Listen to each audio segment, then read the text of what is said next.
Good morning बच्चों। मैं Sonia GGIC Khalilabad संत कबीर नगर आपकी गृह विज्ञान शिक्षिका। बच्चों, क्लास 6 गृह शिल्प में हमारा तीसरा पाठ पोषण चल रहा है और पोषण में कई सारी चीज़ें मैंने आप लोगों को पहले बताई हैं और आज हम पढ़ेंगे कि संतुलित आहार क्या होता है और यह हमारे शरीर में क्यों आवश्यक है। तो बच्चों, हम शुरू करते हैं पाठ। और पाठ कहानी विधा के माध्यम से है। ध्यान दीजिए। सुबह हुई, मम्मी ने आवाज़ लगाई, मीरा उठो, ब्रश करके दूध पी लो। मीरा अनमने मन से उठी और बुदबुदाई, फिर वही दूध। क्या दूध पीना ज़रूरी है मम्मी? इसमें वार्तालाप है मीरा और उसकी माँ का। प्रातःकाल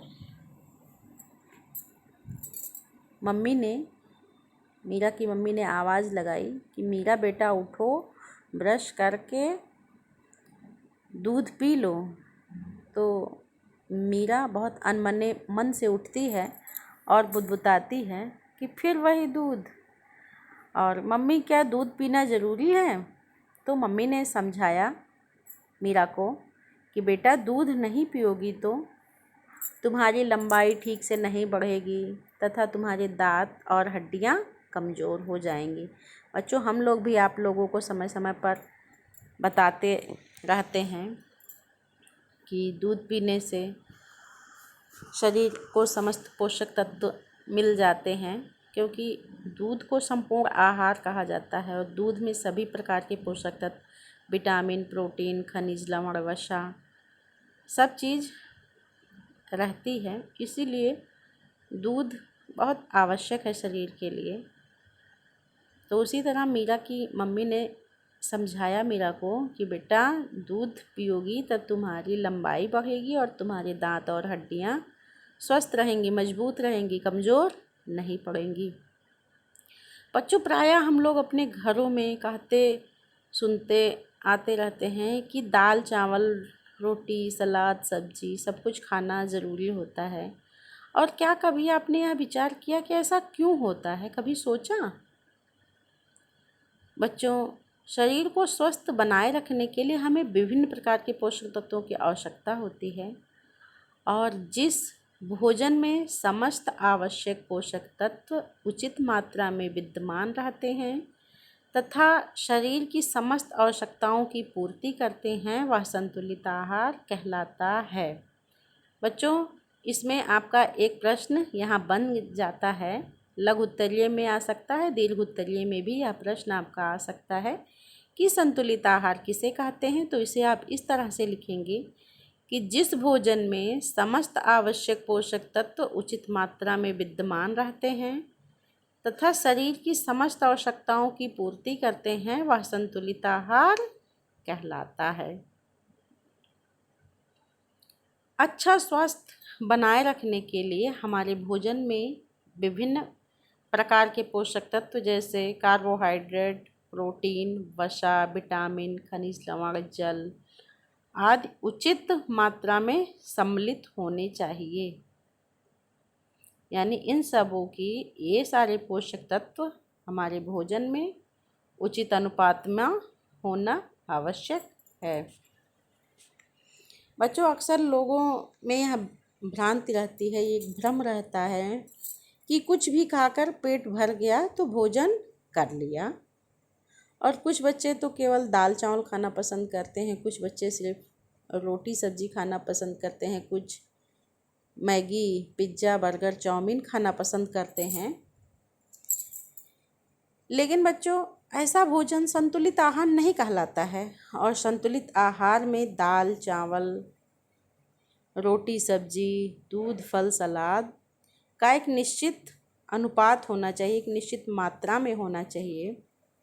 और यदि संभव हो तो प्रतिदिन हमको अलग अलग प्रकार की दालें और सब्जियों का उपयोग करते रहना चाहिए, जिससे हमारे शरीर में पोषक तत्वों की मात्रा उचित बनी रहे। बच्चों, यह आवश्यक नहीं कि जो आहार एक व्यक्ति के लिए संतुलित है वह दूसरे व्यक्ति के लिए भी संतुलित हो। वह व्यक्ति की आयु, क्रियाशीलता तथा परिस्थितियों पर निर्भर करता है और बढ़ती उम्र के बच्चों, खिलाड़ी, मजदूर वर्ग और अधिक शारीरिक परिश्रम करने वाले व्यक्तियों को अधिक मात्रा में संतुलित आहार लेना चाहिए।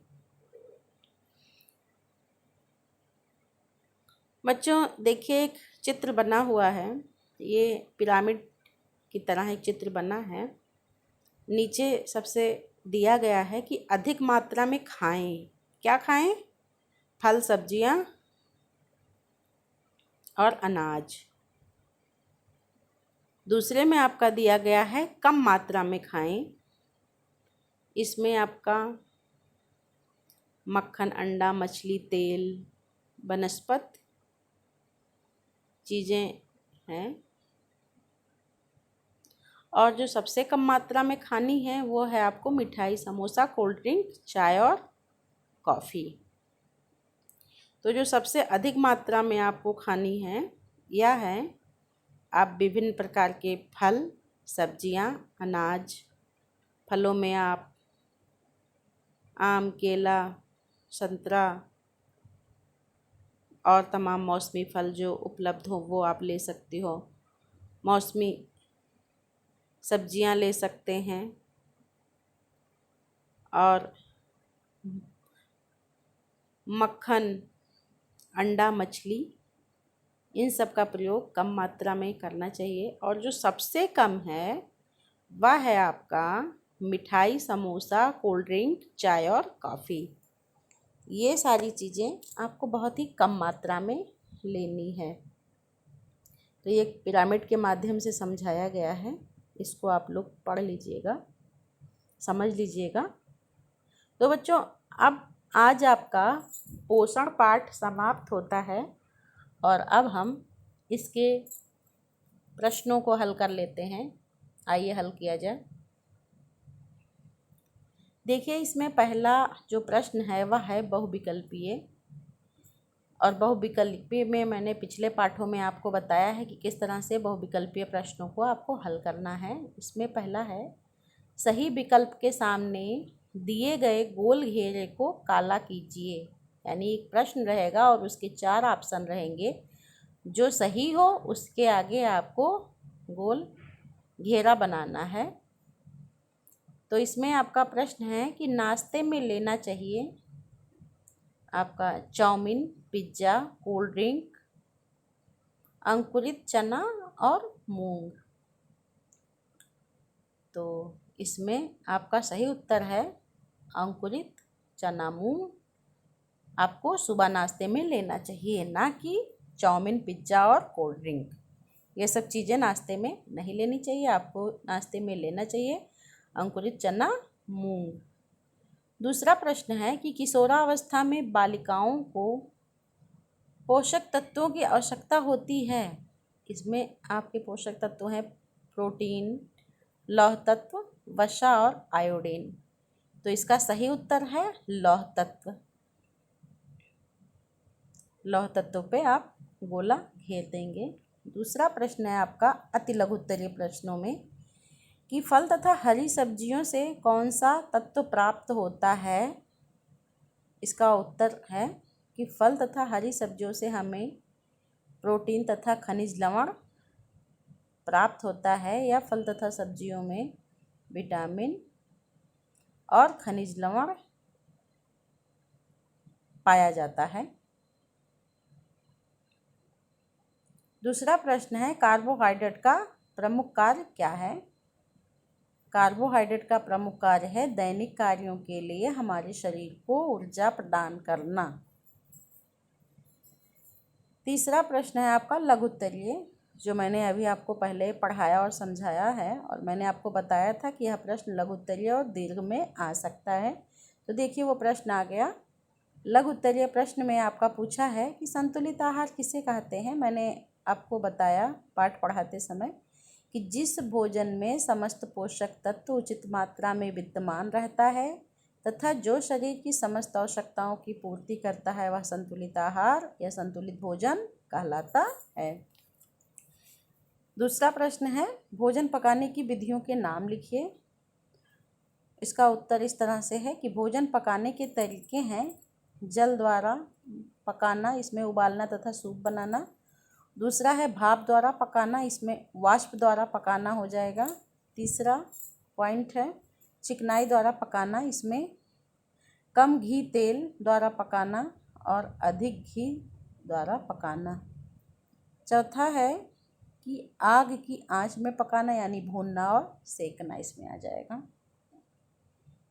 दीर्घ उत्तरीय प्रश्न में आपका पहला प्रश्न है कि भोजन को पकाकर खाने से क्या लाभ हैं। इसका सही उत्तर है कि भोजन को पकाकर खाने से भोजन आसानी से चबाने और पचने योग्य हो जाता है तथा आसानी से पच जाता है। पकाने से भोजन स्वादिष्ट और बाह्य स्वरूप में आकर्षक बन जाता है, जिससे लोग रुचिपूर्वक भोजन खाते हैं। भोजन पकाए जाने से सब्जियां आदि में पाए जाने वाले हानिकारक कीटाणु नष्ट हो जाते हैं, जिससे शरीर स्वस्थ रहता है। दूसरा प्रश्न है दीर्घोत्तरीय का कि भोजन पकाने से पूर्व किन किन बातों का ध्यान रखना आवश्यक है। उत्तर इस तरह से है कि भोजन पकाने से पूर्व हमको कई बातों का ध्यान रखना चाहिए, जैसे चावल बनाते समय माड़ ना निकालें, आटा छानकर रोटी ना बनाएं, चोकर सहित आटे से बनी रोटियां पौष्टिक होती हैं। भोजन पकाने वाले बर्तन, स्थान तथा स्वयं भी साफ सुथरे स्वच्छ रहना चाहिए। साग सब्जी धोने के पश्चात ही काटें और भोजन पकाने से संबंधित समस्त सामग्री अपने नज़दीक रख लें ताकि समय और ईंधन दोनों की बचत हो सके। तो ये सारी बातों का ध्यान रखना अत्यंत आवश्यक है। बच्चों, तीसरा पाठ आपका समाप्त हो चुका है। अब अगले वीडियो में हम लोग नया पाठ शुरू करेंगे। तब तक आप लोग पढ़ते रहिए।